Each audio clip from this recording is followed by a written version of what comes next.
Rafael Nadal isn't the only tennis star to have been considered a dominant force on clay.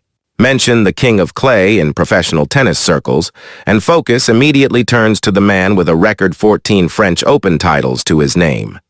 Rafael Nadal, widely considered the greatest player to step on the surface synonymous with Roland Garros, has long had that title bestowed on him by fans after making the Grand Slam in Paris his own.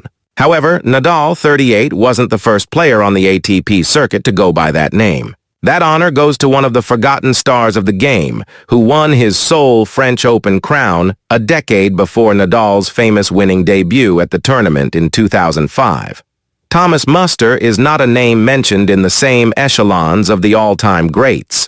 However, the Austrian remains an icon in his homeland, and once even achieved the status of world number one despite playing in an era where the likes of Pete Sampras and Andre Agassi were at their peak. Muster's finest hour came in 1995, when he beat Michael Chang in the final in France to become the only Austrian man in history to land a Slam title. That record remained a further 25 years until Dominic Thiem prevailed at the 2020 U.S. Open. That achievement capped the finest of Muster's career, winning 12 tournaments in all, with only one of them coming on a non-clay surface.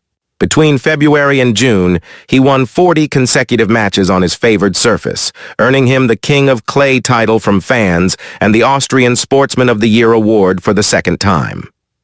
He was already an established force by then, though. Muster, who would eventually retire with 8 Masters 1000 wins to his name, had risen to prominence at the 1989 Australian Open, reaching the semi-final stage before succumbing to Ivan Lendl. He would match that effort in Melbourne 8 years later before his hopes were scuppered by Sampras, and also reached the quarter-finals 3 times at the U.S. Open.